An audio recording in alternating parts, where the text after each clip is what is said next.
Hello and welcome back to another one of Henry Western's Old Mate, the podcast. It's Turf Talk. It's James Matthewman. I am your host, Stuart. We are going to be talking all things greenkeeping. Before we get over to James, if you are watching us on YouTube or listening to us on any of the podcast providers such as Apple, Spotify, Google, Amazon, all the big ones, please just like, rate, review, share the hell out of it. This is going out as a YouTube video because me and James are such good looking blokes. So just share it around. Enough of that. Enough of me. James, you've been on before. I'm not going to ask you to introduce yourself, but you are moving through the ranks of legendary status within the greenkeeping industry. How are you since we last spoke, my friend? Oh, I don't even know where to start, mate. I'm good, to be honest. It's been a bit of a whirlwind, the Twitter. Yeah. It's had its ups and downs. You know, you get your idiots. You also get a lot of support, more support than you get idiots, mind. But no, I've been great, mate. It's been a tough old winter, but yeah, everything's going all right. Season's starting, and looking forward to some good weather, I hope. Good. And what I should do, and probably should have done before I got you to briefly introduce yourself there, you're making your second appearance on the podcast, James. You came on, I should have looked at the date, but I'd say it was 8 or 9 months ago now, just after you'd released, I think, 6 or 7 of your now famous Twitter videos. And you were kind enough to give me the best part of an hour of your time. And we got to know you a little bit, and we got to know a bit more about the videos. What you'd done is you'd release videos on general, what we might even say were basic greenkeeping tasks and problems. You've done pitch marks, you've done hole changing, etc. This chat, I think what I'd rather do is sort of catch up more on how things have been for you. You just said it was a tough winter. I'd like to get into that. You went through and made the final stages of a very prestigious work-based apprentice award. I want to get into that. I want to pick your brains about the stresses and strains of fungicide-free greenkeeping, because it's something that is going to be the future, I think, whether we like it or not. It's something I would like to adopt going forward in my place of work, but dare I say it, I haven't been brave enough yet. A few other things are going to come up along the way, but since we last spoke, James, you've released some more content. We'll go through that in a bit, but let's just start fortunately, with what's just ended, the bloody winter, and a wet winter. It's been wet for everyone. I'm fortunate that down on my part of the south coast of England, we miss a lot of the rain, but we've still been wet. I'm free draining. Luckily, at Westgate Birchington Golf Club, I'm free draining and we don't get much rain. That's probably going to bring a tear to your eye. I'm already trying. Give us a little overview of, I don't know, October, November, when winter started, and what did it throw up for you this year, mate? Right, okay. Well, October, I think, I can't remember when it actually started. I mean, it just starts up here, and once it starts, it's relentless, the rain. Obviously, when they built the course years ago, I think this course was generally, well, like most golf courses, they were built for summer golf, weren't they? But I think this was very cleverly designed, no irrigation, the same scenario where you can only play it. I don't know the exact dates, but let's just say they didn't play in the winter. Yeah. But obviously, as you know, golf is 365-day sport now, which makes the job very tough as it is. But on the site we are on, like, I don't have to tell people how much rain we get, because I think every other post I put up is about a new world record rainfall. But yeah, it's just we get to the point where we can't even do the simplest of tasks. Like, there are some points where we could cut the greens, but we couldn't get to them. Just going around changing, if we got to change the bins, it's such a hard task, because we got paths for, I think it's 9 holes, but then you haven't got nothing to get around the rest of the course. And of course, you've got to do those jobs, but you're making a mess doing those jobs. Yeah. You know what I mean? And I'm not saying the golfers don't understand, because they do to a certain degree, but they don't appreciate how hard it is when you're having that amount of rainfall. Yeah. Do you know what I mean? No, it's, and yeah. You know, it is. It's just a kick in the teeth, because you're trying your best, but sometimes I feel like they don't. How can I put this now without sounding too harsh? I feel like they think we're not putting in as much effort as we should be, when that's not the case. We just simply can't do the jobs we want to do because of the rainfall. You know?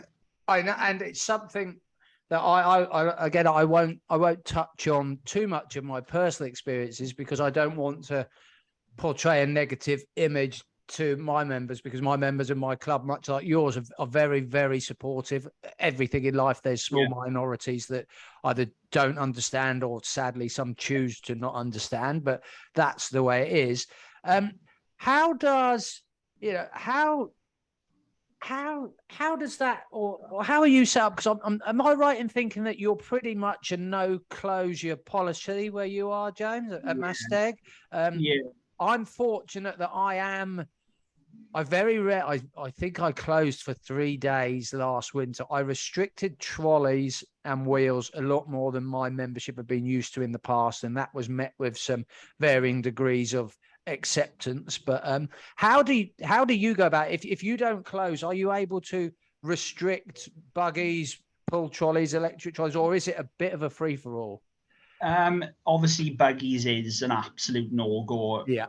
You know, winter time, it is generally path only, and we've got a sort of a 9-hole track which they can play without ruining the course to a certain degree. There's one little part where they have to drive on the grass, but it's built on ash, so it's not too bad. But like I said, we don't close at all. Believe it or not, we actually did close last year. I think it was for 2 or 3 days, because it was literally underwater. You couldn't physically. Do you know what I mean? The ducks. We had ducks. Do you know what I mean? I haven't seen a duck. Do you know what I mean? And we had ducks in the bunker, and I thought, do you know what? This just sums it up.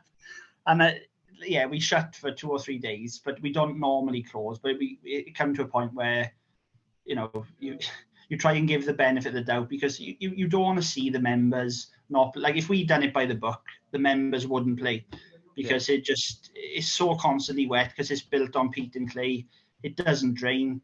If we have a good winter, we'll have a decent golf course. If we get on and off rain, you can basically forget it, you know. So having a no close policy, it's very difficult coming into the spring then, when you've got to start prepping your course, building it up for the season, and you just look around and you see so many worn areas where, you know, you try and stop people walking there, but they'll end up walking there. And we did actually rope off a few areas this year, which was new, which did work, believe it or not, which impressed me this year, because I'm not a massive fan of roping off and sending people certain ways, but where we roped it off, we actually sent them on the stone gravel path, so they physically weren't touching the grass until they were getting to the actual green. And that area that's normally horrific is actually not too bad this year. So that was one thing that worked pretty well. But it's always an uphill task. And how, if you don't mind me asking, James, how would, you know, mental health is a buzzword, a buzz phrase, probably has been for a decade now. In greenkeeping, you know, bigger, I won't say jumped on the bandwagon, but they did sort of 18 months ago. And, you know, it's whether prioritizing it is the right word. I think they have become aware of it, because us as bigger members, I'm a bigger member again, a greenkeeper on and off for over 20 years now, who has suffered quite severely with addiction, anxiety, blah, blah, blah. There is a lot of people within the industry who need help, as everyone in every industry does. But how does a wet winter, where with a no closure policy, your deputy head greenkeeper, so when the boss is off, the buck stops with you, how does that affect James when it's pissing it down with rain, and the golfers might be knocking on the door saying, you know, are we good to go? Can we go? You see them perhaps not going where you might want them. You see your grass quality of turf grass declining. You see your coverage declining. You know, in November, you're still not even a quarter of the way through winter realistically, and you're already losing coverage. How does that affect you personally? And would you be able to sort of give us a slight insight as to how it might affect a team as well, a greenkeeping team? Well, to start it, Steve had a lot of days off last winter because the rain was that bad, and he had a lot of days to take. And I know he'd be watching this probably, right? So thanks for that, Steve. But yeah, that was my first sort of like when, I'm not going to say when you're just a greenkeeper, because when you're just a greenkeeper, you've still got responsibilities. But going into a management role, then how can I put it?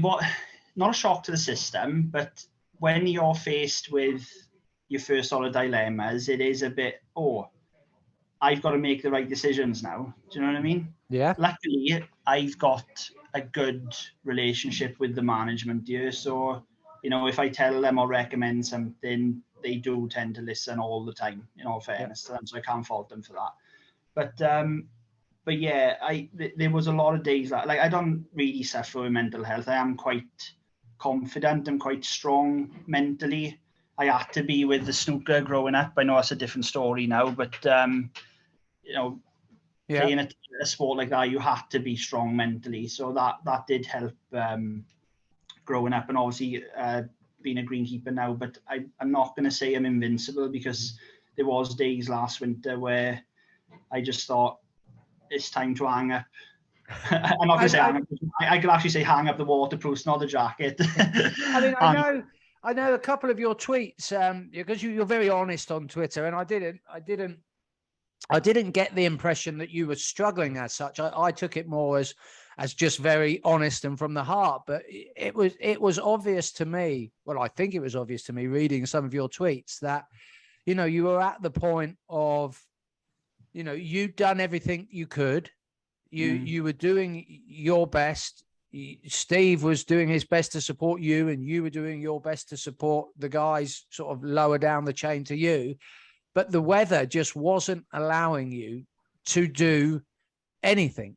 So, I mean, I don't want to make a joke, treading water because of that much, but you were treading water in a professional sense. But realistically, we know turf being the nature of the beast, when it's 0 degrees and it's asleep as such, it's, not necessarily dormant, but it's not growing. If the golf course is open, it is going to deteriorate. And how do you, so what are you able to, because it's something that I struggled with. I'm in my first role as head greenkeeper. I've been doing it for 9 months now. I had a deputy. Well done on that, by the way. I had a deputy position in 2007. Didn't last very long. That's another podcast. But in that in-between period, I had not been in a management role. So I found myself struggling with a very small team, and we had good access to the golf course, but I struggled with keeping myself and the guys busy. Sure, or we don't have a dartboard up. We might need to get one next winter. But we're a small site with limited chainsaw licenses, limited trees. What do you guys do? I don't want to sort of delve into any trade secrets, but have you got enough around the shed? Did you get out and sort of... I mean, I know it sounds stupid, but there is always something to do. I mean, yes, you do get days where you're just looking around and you're thinking, oh my God, like literally what can you do? I mean, I'm not going to beat around the bush. There are days where you physically can't do anything, and mentally you don't want to do anything. I know it sounds awful because you're still getting paid at the end of the day, but even the management have come over now and again and just gone, boys, why don't you just go home? To just, even if you've got to work the time back when it's drier, but no, there's always something to do. I mean, whether it's making new markers or whether it's shoveling water out of bunkers. So,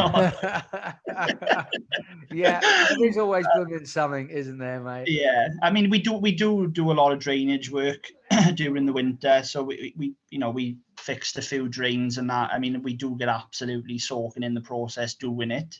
Yeah. But it is jobs that do, well, it does need doing, because obviously drain clogs anyway. You don't have to be a rocket scientist. If a drain clogs, you're going to have problems all year round with it. So we do try and do as much as we can by hand. Obviously, by hand it takes a lot longer, but it's rewarding at the end of it, I suppose. Yeah. But well, like I say, if anyone who's watching this probably already follows you on social media, I'd suggest. But if you're new to this podcast, or you're not a greenkeeper, but you'd like to sort of learn or something, go over and follow James's profile. It's very, very funny. It's also very informative and, dare I say, interesting.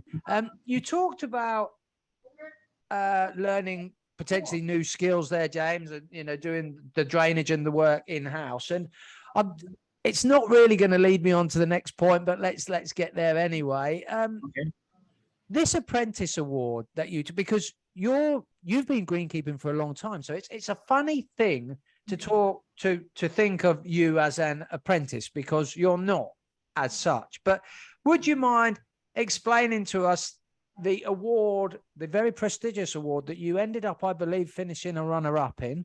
Could you talk us briefly through how you ended up getting put forward for the award, and the process, and how you feel about it all now, looking back, that the award's been dished out and you've done so well?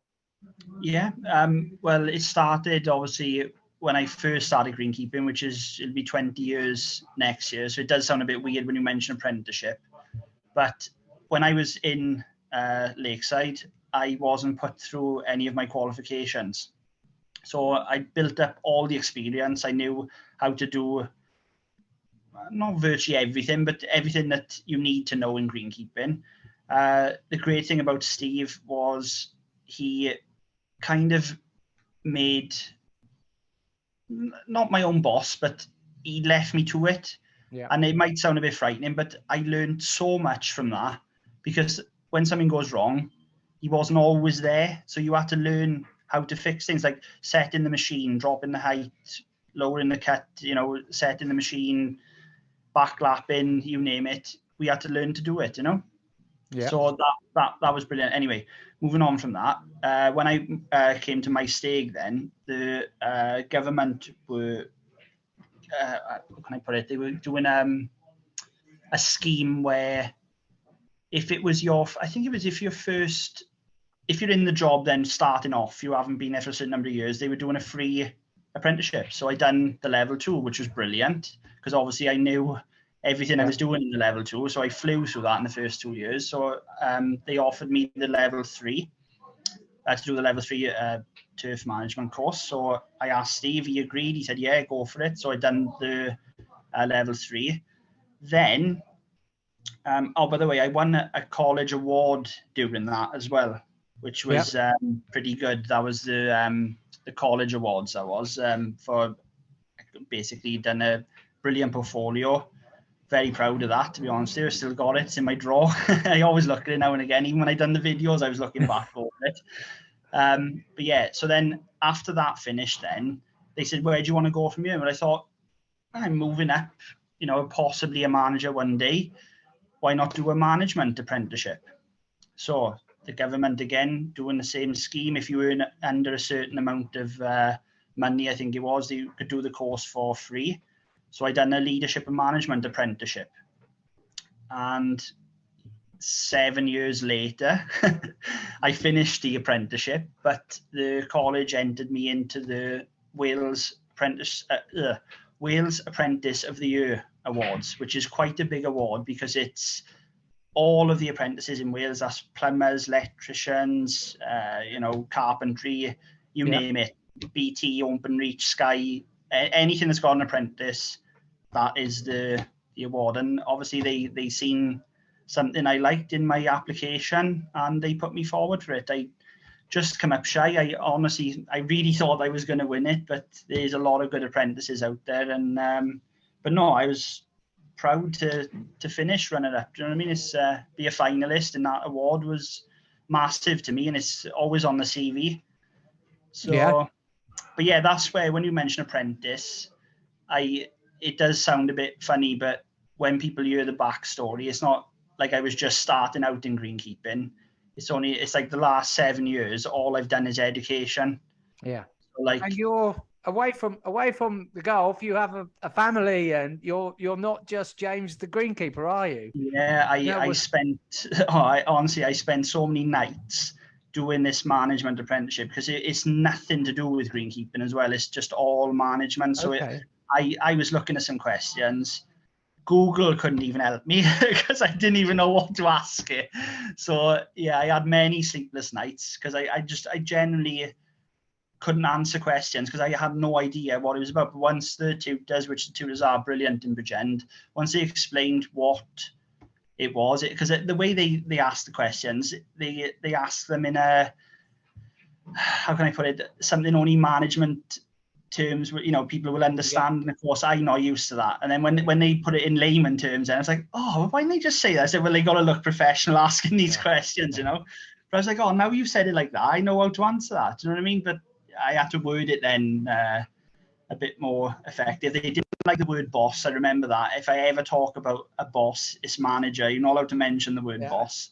So that was kind of drummed into me. But no, it's brilliant. I feel like I could walk anywhere now, not even in greenkeeping. Like if I had to walk into a management role, I know what I need to do to manage people, how to manage a project, managing budgets, anything, manage a problem with, I think I'd done one unit on customer satisfactions and, how to treat a customer. And it was really good. I learned an awful lot. So, excellent. And I think probably what it goes to show is that none of us are ever, not too old, but we're never too long in any job to learn something new, are you? Like you say, you've been in the industry for best part of 20 years and the last 7 been studying towards this management, but there's always something. I mean, I'm fortunate enough that me and my apprentice, who's actually just finished his level 2, so he's not my apprentice anymore. I got lucky. I inherited him with two sections to go, and he's passed with distinction. But me and him are going to head up to Leicester City training ground actually and do a 2-day irrigation course at some point in July. So it'll be very good for Mason. It'll be good for me because it was a good few years back where I had my 2 years as a self-taught irrigation technician. So it's good, and I'm looking forward to that. But I myself sort of found myself in the position where, okay, my contract says I'm a head greenkeeper. I've got a small team I'm in charge of. I could have been, if I wasn't careful, I could have been very guilty of sort of sitting on my hands and not going out and learning something new. And I'm hoping that this irrigation course will be the start of me learning some more industry related skills, I guess, because the last 2 years, really what I've been learning is podcasting, and I've been getting on at work, but I haven't done anything. I passed my level 3 in 2016, I think, the year my daughter was born. So I haven't actually done any industry qualification since, but I'm wittering on. Right, before we have got, I put my tweet out earlier, James, and I have got 2 questions to finish the podcast with. We're not going to finish the podcast for a little while yet. Okay. There's something I want to pick your brains about. I said it at the start. This is a bit personal for me, but I just want to pick your brains. And it's fungicide-free greenkeeping. Now, this is something we could get Dr. Dempsey on in the future to discuss some in-depth stuff. But because I'm certainly not a scientist, I don't think you're a scientist as such. But hey, if he's coming on, I'm going to do a course on astrophysics first so I can understand what he's on about. Well, anyone in the industry will know that there's a lot of stuff, fungicides amongst other things, coming off the market. I think everyone is rushing out to top up their Heritage Max stocks as we speak, because we all know that's coming off the shelves at some point in June. I think we'll have till next March to use it, and long live anyway. I don't know how some of these big courses are they're 200 litres that they're buying. I don't know how they're going to use all them by next March, but let's see. So James, fungicide, to treat fungus, basically to treat a turf disease. When we talk about when we talk about an insecticide to sort of, get rid of a bug. When we talk about a fungicide in layman's terms, we're talking about disease management, and in the UK, we're looking at sort of things like dollar spot. We're looking at fusarium patch. We're looking at things that are going to get into our stressed finer grasses, our premium playing surfaces are our greens. Realistically, it's what people putt on. It's what people, to some extent, grade us on, mark us on. You've got good greens. To a lot of people, you're a good golf course. Yeah, it's what people come to play in it. They come to play the greens. I mean, yes, you can have good fairways, tees, rough, whatever, but they always remember the greens. Yes, and that's the main priority, And a golf green can be cut, can be mown anywhere between, let's not get controversial, 2 millimeters and 6 millimeters. At various times of the year. Don't tell anyone I'm still cutting at 5 mil, for God's sake. Hey, we cut at 8 mil in the winter. Perfect. I would as well. My bent grass has gone bonkers at 5 mil, so I'd push it up another 3 mil. But what? Again, I'm probably talking. They want to go get on with it, Stu. But we cut our grass short. It gets a bit stressed. Stressed grass is open to disease. When disease pressure is high, when you're looking in sort of August, September, October, depending on the temperatures, moisture levels, humidity, blah, blah, blah, we don't want disease on our greens, because what it does is it affects the health of the turf. And if the turf gets too poorly, it stops basically growing. It starts dying. We end up with patches of no grass on our greens, and all of a sudden our lovely summer greens are patchy, rubbish greens. But because we're a lucky industry and we are allowed to spray fungicides, so we go out, you go out and mow your greens in the morning, you spot something you're not too happy with, and you say to Steve, I've spotted something I don't like the look of, I'm going to go and spray it. And if you do it, if you catch it early enough, 3 or 4 days later, in theory, you've given it a headache and it starts to recede. And in theory, it shouldn't be much of a problem. But you guys down there in Wales decided we're not going to use any fungicide. It's brave. Another conversation to be had that I think in 3 or 4 years' time, none of us will be able to use fungicide. I think we'll probably address that in another podcast. Why did you decide to adopt this, James? And how much more stress has it added to your professional life? Right. Well, I'll go back to basics now, right? Because when I be honest with you, I'll hold my hands up. 8 years ago, 7 years ago, I didn't really know a lot about disease. I mean, I did, but I didn't know the in-depth of it, right? And when I went to college, the tutor there, fantastic explanation. He said, you'll put your heavy feed on, they'll go nice and green, lovely, golfers will love it. All of a sudden, you'll stretch the cell wall, the pathogen will attack, you'll have your fungus disease, then you'll spray your fungicide, and then when that's finished, you'll go back to your heavy feed. And he said, you'll have this perfect triangle. And I thought, you know what, that you could not explain it anywhere. And he said, the only one that's going to benefit from that is your rep. Yeah. And I was like, well, I like the reps. So, you know, I like a nice car.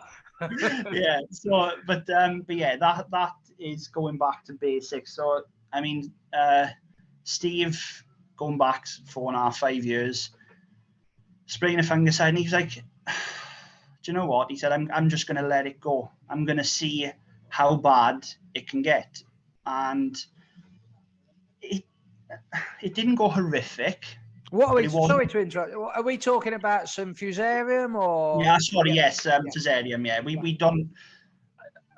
don't suffer with a lot of other diseases. It's mainly fusarium. We have a couple of other, you know, like red thread and dollar. Might have a little bit of dollar spot, you know, but mainly fusarium. And he just said one particular day, he said, you know, I'm going to try and leave it go. I mean, you know, worst comes to worst, we've got a fungicide, but we'll see how we go. And I said, Well, the most important part of greenkeeping is growing grass. So why don't we invest in putting more seed in the greens? You know, get more good grasses in the greens. So he was like, yeah, that's brilliant. Obviously, do your verticutting, what have you, and we put as much seed in as we could. And luckily that year, we didn't suffer too badly with disease. But then the next step we did is halved the feeds. So we went very, very low on feeds. We went more biological. Yeah. So we did the more biological route, which has helped a lot. I'm not going to mention, obviously, companies and things like that, but there's certain companies out there do some fantastic products. Yes. But yeah, we went down the biological route. Very, very low inputs of nitrogen, because nitrogen can be A bit lively. It can. I mean, some golf. I'm not going to knock greenkeepers for putting loads of nitrogen out if that's what they want to do. Yeah. I mean, that's fine. You know, it will give you a nice lush green surface. It'll make the course look. You'll see it from space and some if you go heavy with it. But we thought, no, let's go low feed. You know, yes, the greens can look a little bit hungrier than normal, but that we found the harsher the environment you can put them through, the stronger they can get. It's very similar to a human having an illness and you're shoving them with antibiotics all the time. They're not going to, gain any immunity to it's diseases, and things like that. And not diseases as such, but, illnesses. And it's the same with the greens. You keep shoving a fungicide on, eventually they're just going to, sort of, adapt to it. I'm not going to say enjoy their monthly dose of fungicide. But I mean, without, like I say, we won't mention product names. I mean, this isn't a particularly popular podcast. There won't be many watching, but let's not mention any names. But I mean, down to where I am, realistically, there's a couple of things on the market now that I can spray. This time next year, there's probably, there will only be two, really. They might have different labels on them. There will only two active agents out there. And I think probably by next year, there might only be one active agent, that active ingredient. And as you explained there, James, if I go and spray, what would be sensible or normal practice, if you will, I would go out and if I've got a problem in October, I would spray product A. And then my rep would say, if you have the same problem 6 to 8 weeks later, spray product B. And then again, if you need to go again, go back to A to avoid building. So the plant doesn't get too used to it. And it is the same with humans and the antibiotics. I'm allergic to penicillin as a human, so I've been exposed to all manner of different antibiotics over the years. But normally, a normal human being that I apparently am not, we would just treat with a penicillin-based antibiotic. Yeah. But if we continue to treat a human with penicillin, then the body builds up natural resistance. Turf does exactly the same. How it's you must have saved some money. The money you've saved, you invested in seed. I don't know what sort of seed you invested. How is that you now as a golf club, as you and Steve as a sort of a management team? Is that it? Is that the decision? Yeah. Is there still some product at the back of the cabinet just in case? Right. Honestly, no. There's absolutely zero fungicide in the shed. But like you said, where we haven't got fungicide, we bought obviously more seed. Some indifferent we tried, which I forgot to mention. Obviously, we ram the fescue in at the start of the season because obviously we got no irrigation. Well, we have got irrigation, but it might as well be no irrigation. The amount that goes out. Something else I've always put on Twitter, so I'm not going to go down that road.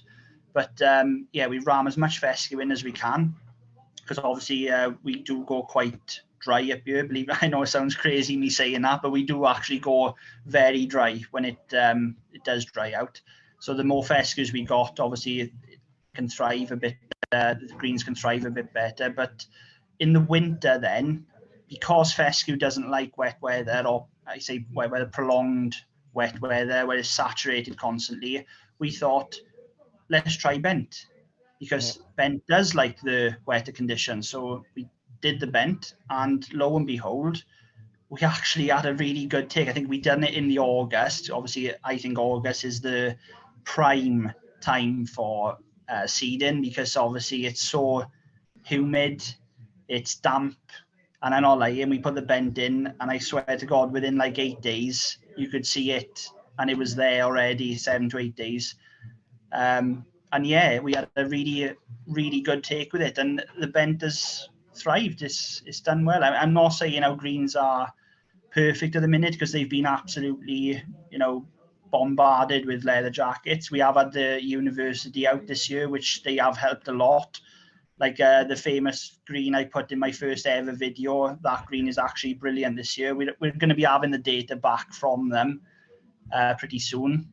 So I'm interested to see what comes out in the results. But yeah, on the greens, obviously, that are untreated, obviously, because with trials, you've got to have treated and untreated.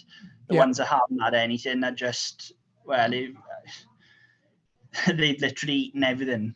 Literally everything. It's incredible how much of the golf course they've ate this year. They've had a real field day. Like, it's like they've been in harvester or something. They've just gone to town on it. Do you know what I mean? And that is absolutely heartbreaking, isn't it? And how, I don't want to get into a long discussion on this one, James, but how have the membership been? Because obviously that is something that is as almost as out of your control as can be. I mean, obviously there is a product that we're recommended to spray mid-November. I myself chose to spray that for the amount of money we were talking. It seemed like a no-brainer to me. People listening to this might not agree. I chose to go down that route. How are you able to convey this to your membership that, look, literally, we cannot do anything about this? Well, we had a new committee this year, Greens Committee, and they're very keen. So they wanted to learn. So we explained, we were showing them these areas, and they generally thought, it's winter, footfall, it'll recover. But once we explained to them that it's not the wet, it's actually leather jackets, they were absolutely horrified. When they realised what they actually did, they have been like, well, I'd be honest with you, they've actually been very, very supportive, because now they understand what they do. They're like, every meeting, like, I can't believe how many we've seen out there. Because they know now, they can see, where you see the little hole where you think it's worms. We've shown them the difference between a worm cast and where the little leather jackets come out. And you can see them, some of the fairways on a dewy morning, they're absolutely plastered. And they can see now, oh my God, the amount that's been eaten. Yeah. And again, when I say it's helped, it hasn't helped because the course is still getting eaten, but because they understand now, when they're in the bar, if they played on a Saturday and one particular member says, fairways are ropey, and they've got the ammunition there, then they're able to say, well, look, we've been told now in the committee meetings, this is what's happening. And then word does spread. Golf clubs are like that. And I think majority of the membership understand now. They are a very good membership up here. Like I said, you get the one or two, but that's at any golf club. But they are quite understanding, So, I mean, it's excellent to hear, and I think it's easy to say, or when a new committee comes in, it can be a potentially very interesting time for the management team on the greenkeeping side. And it's good to hear that they've come in and you've been able to help educate them, and that they've been receptive to that is the main thing, isn't it?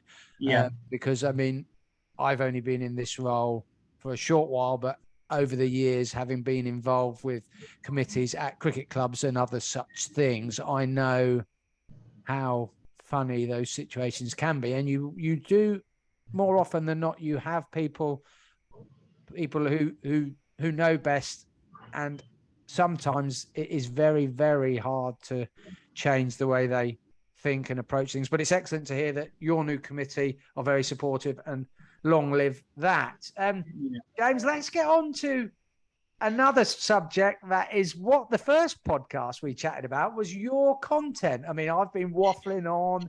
You've been talking about The Apprentice. We've been talking about greenkeeping in general. People will want to know what your plans are. Because we've logged in a bit early, my plan was to go through a few of your videos. We've logged in early because of me, not because of you. So it's my fault that I didn't spend 20. I was going to look through your last 3 or 4 videos just to get my brain clicking. I hope you didn't. I didn't, but I know over the winter you got quite good on your Movie Maker app, and you released some more fun content. It was excellent to see you interacting with a friend of mine over in the States, Mr. Paul Hurst. Really good. What is the future, or is there a future for James and his greenkeeping content? Because I don't think you exhausted content last year, because you put out the 7 or 8 really informative videos. There's so much more to do. Where are you at personally? I know we talked about trolls. I mean, I experienced a little bit with regards to the podcast, a little bit with regards to my alcoholism. You know, I've experienced those blooming silly messages. I've experienced being blocked by people within this industry and people who don't want. Not here to name names. People who know me know the golf club in the town that I live at blocked me because they don't like certain things. Where are you with the content? Is there going to be more industry related helpful content? Are you looking at more of the fun side of content, or are you not even thinking about content? Right, well, obviously, because it was a tough winter, completely lost the plot, I'll be honest with you. I was just looking around at the course and I thought, I don't even know what, I can't do a video on how to swim on a golf course, you know, and I just thought greenkeeping, in my opinion, can be far too serious. I mean, it is, like you said, I don't want to mention names, but I just find sometimes it's far too serious, the industry, and I don't know whether it frightens people from joining the industry, or I don't know, but I just thought, you know what, I'm going to have a bit of fun. If people like it, fantastic, which, you know, some of them did extremely well. So in fact, some of the videos did, the funnier ones done better than my original ones. Yes, so, some of the numbers, some of the analytics were very promising. The one in particular I done where what society thinks you do and what, you know, my wife thinks I do. That one just exploded, that did. And I just thought, it's time to have a little bit of fun. You know, I done the serious videos. I thought, like you said, Paul Hurst, great guy. I thought he's quite dry sense of humor. And I thought, I'll give it a go on it. I'm not frightened to put myself out there. And like I said, the video's done quite well. But as far as the serious content, like I actually did do a serious one last week, I think it was, until a pheasant. Yeah, pheasant interrupted me at mid-flow, but the video was going well, so I kind of just let it roll. But it was the start of the season, and I thought, you know, I'll go through the pitch mark again, how to correctly repair it, even though there's not, you know, a correct way. There's a way where it'll repair quicker. Then that's the best way to put it.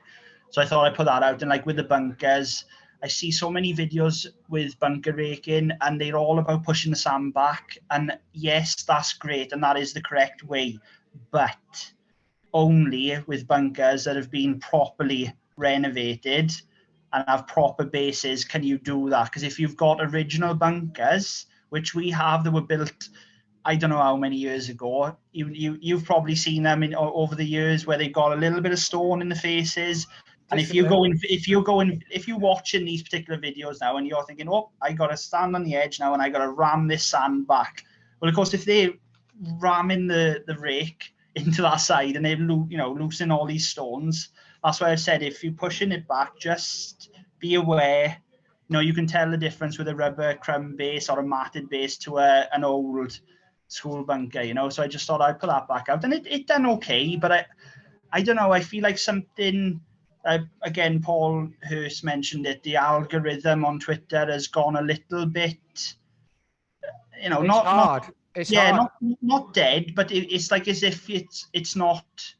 Either no one cares about them anymore, which I wouldn't like to think that, but I feel like sometimes it's not actually getting to where it used to go. Does that make sense? Because when the videos were new and fresh, people were seeing them all the time, but now I think, yeah, I mean, I myself, in my new role, I keep mentioning the new role, but in my new role, I took a step back from the podcasting. So my numbers that aren't, let's be honest, an average podcast I put out will get 50 to 60 listens. An average YouTube video will get 50 to 60. Something like this with someone like yourself might go to 150. And I've had some of my alcohol content that I had some prominent people off Twitter on. We went to 300 or 400. It's not huge, but I've noticed my tweets, certainly the interactions on my tweets have dropped, and I think everyone's have. And with someone like yourself, James, you featured quite prominently on Micah Wood's Turf Influencers list in the end. Yeah. So your numbers should be going up almost naturally, because you are now in the next echelon as from where you started. You're moving up. It's natural progression, but you're pushing the content. And it surprised me just when I had a little look at sort of that. It almost looks a bit like you're stalling, and it probably feels a bit like it's stalled to you. But I think that's just Twitter at the minute. Everyone's going on that Elon's fucked it up, and I think he has fucked it up, to be honest. But I think, again, we could talk about you featuring on that list. I think that's content for another time, because we're pushing on time-wise. We've been rattling on for quite a while now. Would it be all right? And I've just read this, and this is a great question. It's a question from Lee, a guy I've had on the podcast before. He's a head greenkeeper up in Manchester. He's got a listener question, and let's see if me and you can answer it. But I think it's probably going to be a 5 to 10 minute one anyway. So let me just read the question out, and let's try and answer it without getting too it's not a controversial one, but it says, listener question: is it a dying trade, and are teams of 6 soon to become teams of 4, as the higher end can afford decent entry rate? I believe he's talking about wages here, and others can't. So I think in that sense, he's suggesting that teams are going to become smaller. And what may come of the general golf clubs who have this problem? Will gates need to be shut for good? What ideas is there to get new life into greenkeeping? So I think Lee's posed a couple of questions there, and I wouldn't mind answering the first one. The first point where Lee has mentioned our staff numbers dropping. I'm actually in the process of looking at my staff numbers, and we recently lost a member of staff, and I'm thinking, for me, going in the future, those wages might be best spent somewhere else, i.e. on course or in my shed. My machinery fleet isn't ideal. Have you got any experience, James, within your club or locally? Are you noticing are greenkeeping teams getting smaller? Do you think they're going to need to get smaller in the future, or are you experiencing growth or not? First of all, good question, Lee. If he does watch us back, very good, because it is a very hot topic, if I'm being honest. And I actually did, believe it or not, this is the one thing I actually did write notes for. Right. So I will mention it. I actually started it by saying I think the industry is in big trouble still. I agree, and we've done lots of podcasts. I don't think it's unfair to say that, James. I really don't. So I don't know if you've seen. I've just joined is it called LinkedIn? Is that what it is? Yeah. Yeah, because the Greenkeeping magazine, they've done a post they'd phoned me a while ago, and we'd had a chat, and they mentioned something which was really good. My 8-year-old son went into school, and it was what do your parents do day? So, of course, he said, oh, my mommy is a carer. And they were like, oh, lovely, responsible job. And he said, yeah, my daddy's a greenkeeper. And he said they just all stared at him. and he told me word for word, because he doesn't lie. And he said, yeah, they just looked at me. And I was like, what do you mean they looked at you? And they said they had no idea what it was. Yeah. And they said, what is it? And he said, well, don't you know? And so they went on Google on the school computers. First thing they said, he cuts grass. Yeah. First thing they said, Yeah. your daddy cuts grass. And I was like, there you go. There is the problem straight away. And that is the problem with the industry. It's not recognized as a profession. And I've said that about 20 times. Until it's recognized as a proper profession, we are going to be going nowhere, unfortunately. Yeah. And how is another one? It's a question that I've asked a lot of people.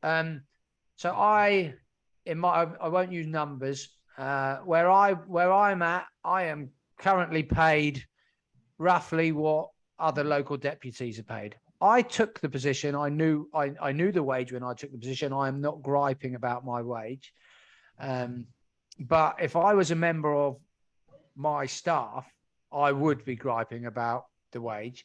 But I also know, because in my position, I also know reasonably well what my golf club is generating monthly, annually.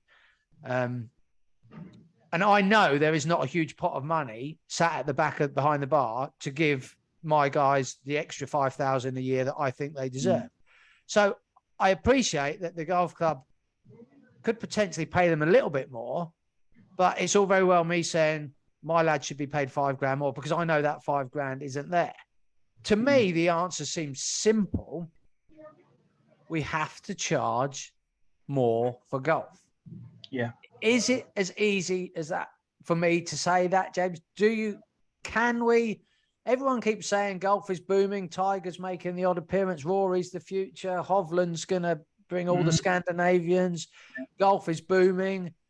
And then I see that at my club, we offer people twilight golf for under £1 a hole, which I think, nothing against my golf club, I think it's crazy because if I go into the bar, I don't drink, but if I buy 4 pints of lager, someone's going to say that's £22, and it's going to take me, in my bad old drinking days, it's going to take me 10 to 15 minutes to drink that pint of lager. Yeah. And we're offering someone a round of golf on, dare I say, an improving golf course, and I'm not charging them. We're not charging them what 3 pints of lager would cost. Yeah. Can we charge more for golf? Yeah, of course you can. Absolutely. And I'm just going through my notes again now. Like you said, when the teacher said he cuts grass, anyone can cut grass to a certain degree, right? Keeping it healthy. Yeah. Now, there's the different kettle of fish. And that's why, and I hope golfers are listening to this, and I hope they do listen to it. No one, I'm not going to say appreciates greenkeepers, right? But they don't understand how important they are, because trying to find a qualified greenkeeper these days is literally virtually, it certainly in our area is non-existent. Yeah. I literally know virtually everyone in my sort of area. That's how small sort of community it is. Do you know what I mean? Yeah. Yeah. Sorry, James. Carry on. I interrupted you. Go on. I was going to ask in the small community, it's even tougher. And I had Anthony Stockwell on the podcast, a lecturer at Hadlow College. I remember you saying, and he said it was booming, didn't he? And I know a lot of people now, and I can tell you now, not one person has told me the industry is booming. Not one. Anthony, I was surprised when Anthony told me that the amount of people they're getting through the classroom was strong. And then but what he did then say was, but in his opinion and the data that he had in front of him, these guys who were coming out with their new level 2 certificates, the majority of them were not retained within the industry after 2 years. Yeah. So I think that is a massive problem. And again, the thing is as well, right? You've only got to look again. Something I wrote in my notes, right? Greenkeepers, they work sociable hours, right? That's not attractive straight away to someone that wants to come into the industry, right? And like I've written beer, Steve has done it, and so many course managers have done it. Gone in on a Sunday afternoon because they've got a perfect spray window. Now, they could have sacrificed family time there. The wife could have said, should we take the kids down the beach, blah, blah, blah. Oh, I've got to get this product out there. It's my own. You don't get that time back. And this is where I said the greenkeepers are really underappreciated sometimes, because the golfers don't see that. They are sacrificing time they'll never get back with their family to give them the greens they want for the summer. And of course, when they mourn about that one particular day then, about the greens, that's why it hurts greenkeepers so much, because they think they put so much effort in. You literally end, you can't see you'll end up not caring, because I don't. I always care. I'm one of them. I can't, if something's not right, I don't leave until it's right. And that's the way greenkeepers are. They're professionals and they're perfectionists. But I wish they would understand how important they are. And like you said, golf is booming right now. Greenkeeping isn't booming right now. And that's what's sad. So, I mean, there isn't an answer. And what could you have it in your notes there? I don't know if you have, James. Have you got any ideas, or how would if I put you in charge of, if I made you greenkeeping secretary under the new government, and asked you for your policy to make greenkeeping great again, have you got any thoughts on that? How would you do it? Well, I will say my wife's daughter, her boyfriend at the time was 16, 17. We were looking for an apprentice, and I said to him, "What about greenkeeping?" And he gave me the odd look, and he said, "Oh, what does it entail?" And I said, "Well, we're in at 5 straight away, 5 in the morning." He said, and honest to God, now he said, "You're having a laugh, mate." Yeah. And that is literally, I couldn't go any further with the conversation. As soon as I said, "Well, we're in at 5," and he was like, 5? Yeah. 5. He's like, 5 in the morning, 5 o'clock. Kept saying it, and I was like, "Yeah, 5 o'clock." So that's getting up at 4. Getting up at 4 to be in at 5. He said, "I ain't getting up at that time." Yeah.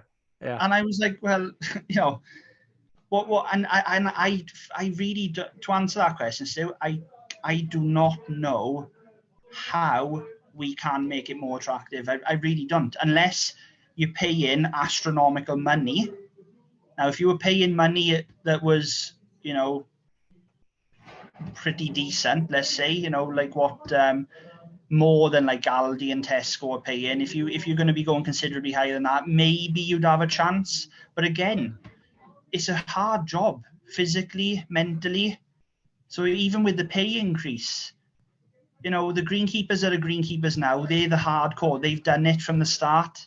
Yeah. There's not many new ones coming in now. Yes, there are. I'd say there's not. There are new ones, but it's very fine how many are coming in. I mean, if we go back to potentially and look at Lee's question, and maybe look at it from a slightly different angle. If you use me and you as examples, James, people who've been in the industry for a reasonable amount of time, and I'm 43 now. I've got a lot of years left working, whether I like it or not. I am, reasonably experienced. I'm working to a tight budget where, although I do have a spray cabinet full of a few things to help me out, I am limited. So I am having to, find ways to manage my turf, without relying on the sprayer, and we talked off air. I've been out and run my first sort of Ninja Tine aeration pro. Yeah, and I've got small greens. I've got 0.8 hectares of greens. It took me, John Deere Air Core on the back of an old tractor, but I got my greens done in a day and a half. My God, did it upset people, but I've got them done. And I know it's going to have some wonderful benefits. Me and you, is our stock increasing? Because if the kids aren't coming up, I don't consider myself a young man at 43, but 5 years from now, could me and you could the industry be looking at us and thinking, well, these guys have still got 20 years left. There's no 25-year-old head greenkeepers coming up. Could we be looking at an industry where 45 is the new 25? You could very well be right. There's not many young head greenkeepers like you said, 25. There are the odd couple, but there's not many. If you actually went club to club, it's probably if you do an average of the ages, it's probably north of 30. Would you say 35? Do you know what I mean? If not a lot older, not being local. I am the young. No, I'm not the youngest head greenkeeper locally, but I am. I think the lad at Prince's is probably younger than me, but yeah, local, and we've got some prominent clubs around us. I've just noticed Lee. I didn't see it, but Lee added a little bit on to the tweet, and this is an interesting one that I think. He just says at the end, could the RNA help by putting more information out about greenkeeping, as no golfer seems to know who or what bigger are? Could we? I think I could potentially be looking for an apprentice early next year, depending on how my finances work out. I could be looking for an apprentice. And we had a discussion at work the other day that I don't think there's good apprentices out there. So I was discussing whether or not I might just be best trying to source a young person, male or female, who has an interest in golf, because at least then they want to be on the golf course. I can maybe turn them into a greenkeeper. But it's a good question. Do young golfers know what greenkeeping is? I don't know. I don't think so. No? No. But again, that's a good question. I mean, no, I don't. I don't, because I don't think they know. Like I said, it come back to the cutting grass. I think that is generally, and it is in summer. It is the majority of what you do is cut grass, but there is more to it. Yeah. You can't just put a mower over the turf and it's going to miraculously stay stunning for the entire year. Do you know what I mean? You do your routines and you spray windows and, so I don't know. I'm going to be honest, I don't know if the RNA can help. I mean, yes, they could put something out there, but genuinely, and answer truthfully, do you think a lot of people are going to bother reading it? No, I've tried to be better behaved on Twitter in recent times, and not necessarily in my new role, although that has, I have to respect my position and my new club, and I can't be the guy I used to be on Twitter, and I don't want to be perfectly honest. But I'm still of the opinion that certain prominent place thing, not necessarily. I don't think they are doing as much as they can. I don't think it's targeted well. I mean, I had an experience of applying for future turf managers, and I didn't make the cut. I didn't expect to make the cut, to be perfectly honest. And I was not surprised one little bit with who did make the cut. I don't know what the answer is, James. You said I just don't think, like, when come back to Lee's question, I don't think the RNA could put a nice article out. It'll read nice, it'll look great to us. Again, I come back, are people going to read it? And this is why I did the videos, because I thought that the original videos now. Yeah. Because I thought people, if I put a post up with a, maybe a picture explaining what verticutting is, for example, now, yes, a few people will look at the picture and they go, oh, yeah, blah, blah. But if somebody can just watch something nice and short, a minute, minute and a half, 2 minutes, and explain it simple, visually, people like to see short videos. Yeah. You know what I mean? You click on a video and it's 15 minutes long. It's like, nah, I'm not watching that. I'm like that, even though the video could be actually brilliant. You know, you click on it, you see 50 minutes, you're like, I ain't watching that. You click on it, you see like 90 seconds, 100 seconds. You think, oh, I'll watch this. And if you can grip them with that first bit, which is what I did in the beginning, they'll wait for your next one. Yeah. And I had so many people messaging me, oh, what's next week? You know, and it done so well. You know, it did fizzle out. It did sort of run out of content because it was, you know, there is quite a bit you can do, but it does come to a head, you know. But if the RNA could do something like that, maybe. But again, I don't know. I don't know. That's another good question from Lee, but I don't think. I think what we need to do, and I've been talking about it for a long time. I need to get yourself and a few others. I think we need another roundtable discussion, and it might be another roundtable discussion that just goes round in circles. But I think everyone I speak to, I haven't done a podcast like this for a few months now, where I've asked another fellow greenkeeper, and it always comes back. We always start talking about people could we pay people more?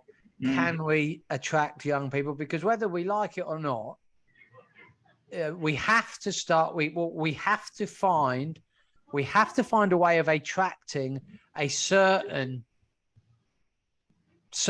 type of person, be it a school leaver, be it I read an article not so long ago. Was it the UK or was it in the US? I can't remember, but they were suggesting that or retired veterans, army leavers might be suited to the army. You know, a lot of predominantly men in the army will, if they sign up at 16, then they're done with their 21, 22 years by the time they're in their, early 40s.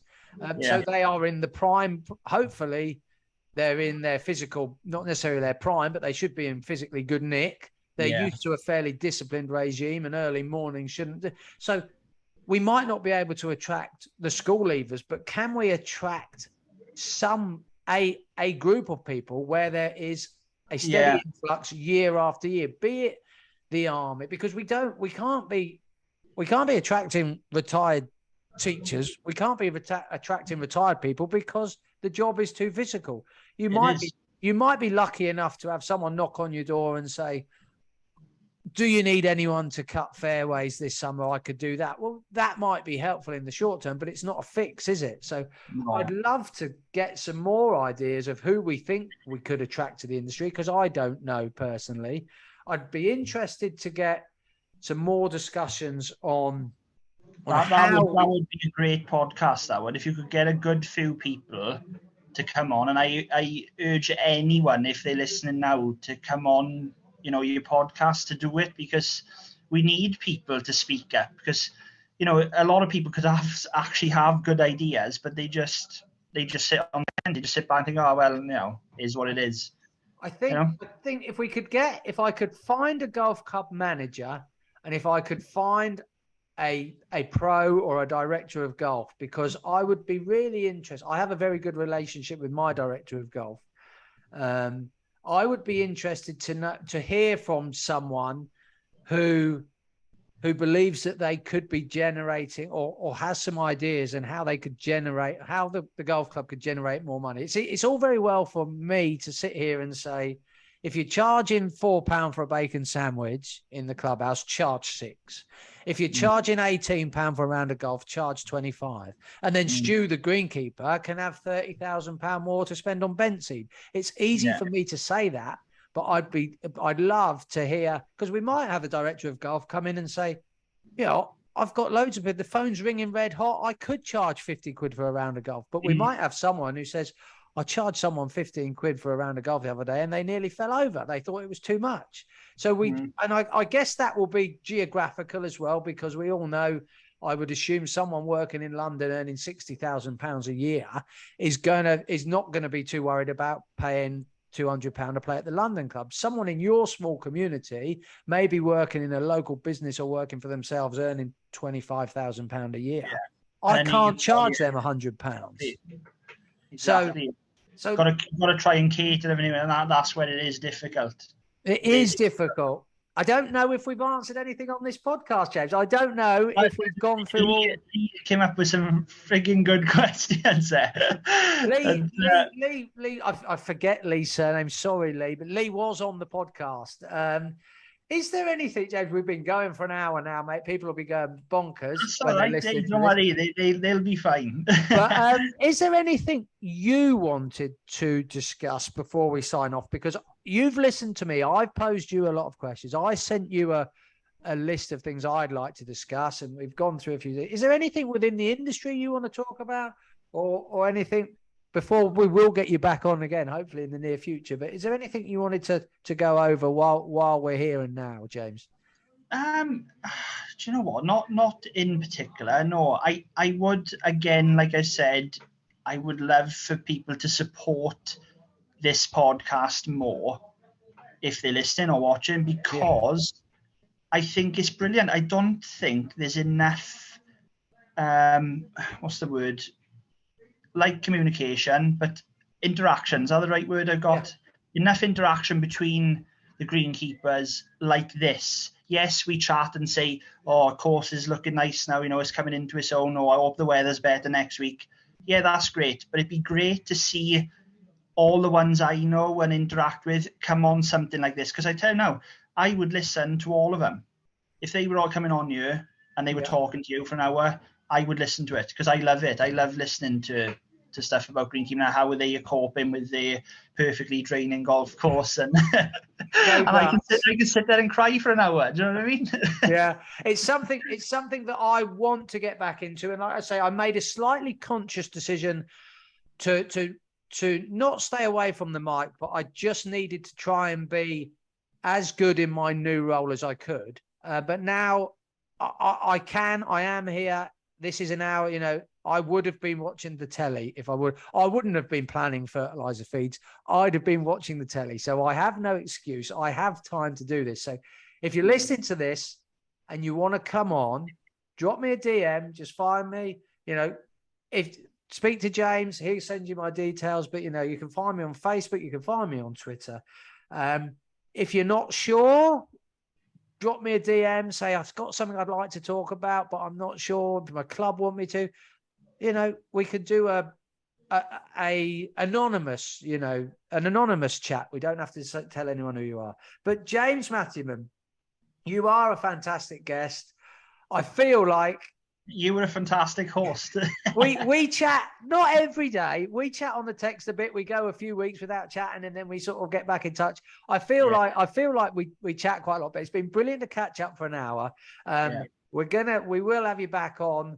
Definitely. I'd love to say, it'd be good to sort of get together once a month, but it just doesn't happen because we're always too busy. But if we can get together maybe 3 or 4 times a year, I think the content really works. And if I can maybe bring another guest to the table and maybe you source someone like Albert Einstein Dempsey, he's on. And do you know what, Jimmy the Mower? I need to catch up with Jim. Yeah, he'd be great as well. Yeah. And so we'll get a round table. I've got a few more people in mind. But James Matthewman, thank you so much for your time, and just thank you for being a wonderful guest, mate. No, thank you very much, Stu. Really enjoyed it. And I like I said, I hope people watch it, and I hope people get in touch with you to come on the podcast as well, mate. So very much appreciate it. Thank you, bud.